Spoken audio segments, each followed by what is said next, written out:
खंड का भारतीय समाज और चैप्टर 1 और इसके अंतर्गत है भारतीय समाज एक परिचय, इंट्रोड्यूसिंग इंडियन सोसाइटी। परिचय में दिया है प्रस्तुत अध्याय परिचयात्मक अध्याय है। इसमें आपको परिचय कराया जाएगा भारतीय समाज से कि भारतीय समाज किस प्रकार का है।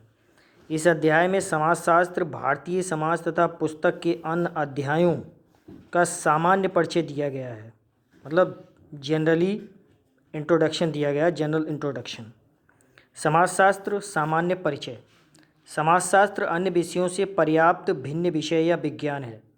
अन्य विषयों से आप इसकी तुलना नहीं कर सकते, कहने का तात्पर्य है। इसका मुख्य कारण यह है कि समाजशास्त्र की संकल्पनाओं से प्रत्येक छात्र किसी न किसी रूप में पूर्व परिचित होता है, भले ही ये परिचय एक सामान्य परिचय हो जो समाजशास्त्रीय अर्थ से सर्वथा भिन्न भी हो सकता है। प्रत्येक छात्र इससे परिचित क्यों होता है? क्योंकि ये अन्य विषयों से भिन्न तो है, लेकिन अन्य विषयों से समाजशास्त्र का संबंध भी है। छोटा बच्चा भी समाज तथा सामाजिक संबंधों के बारे में कुछ ना कुछ अवश्य जानता है। क्यों जानता है भाई? आप ये क्वेश्चन कर सकते हैं। वो इसलिए जानता है क्योंकि हम सभी लोग समाज में ही रहते हैं, इसलिए हम कुछ ना कुछ उसके बारे में, समाज तथा उसके संबंधों के बारे में जानते हैं। इसीलिए छात्रों के लिए समाजशास्त्र विषय कोई नया या अपरिचित विषय प्रतीत नहीं होता। ये स्थिति अर्थात पहले से ही जानना या अपने आप से अर्जित सहज ज्ञान या सहज बोध समाजशास्त्र के व्यवस्थित या वैज्ञानिक अध्ययन में जहाँ कुछ हद तक सहायक होता है, वहीं कुछ रूप में बाधक भी सिद्ध होता है।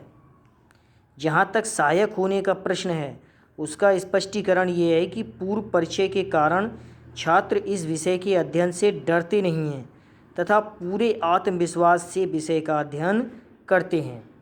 ये कारण है।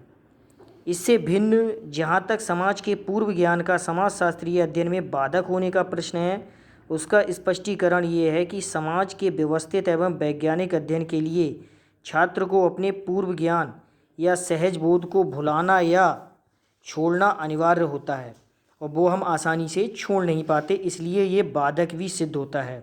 किसमें? समाजशास्त्र के अध्ययन में। ये अपने आप में एक कठिन कार्य है। छात्र को समाज के प्रति अपनी पूर्व धारणाओं को छोड़ना पड़ता है। प्रायः इस प्रकार की पूर्व धारणाएं व्यक्ति के अपने मत, आस्था एवं दृष्टिकोण के परिणाम स्वरूप विकसित होती हैं।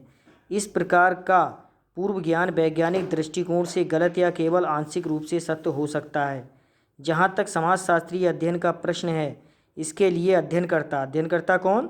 जो इस विषय की स्टडी कर रहा है, मतलब पढ़ रहा है, को अपने दृष्टिकोण से नहीं, मतलब हमें अपने दृष्टिकोण से नहीं सोचना है, बल्कि एक सार्वभौमिक तथा वैज्ञानिक रूप से स्वीकृत दृष्टिकोण से अध्ययन करना होता है। ये बार बार वीडियो प्ले करके देख लेना, और जिसने भी इसको अच्छे से पढ़ लिया हो वो अपना नाम और क्लास ग्रुप में सेंड कर दे। धन्यवाद।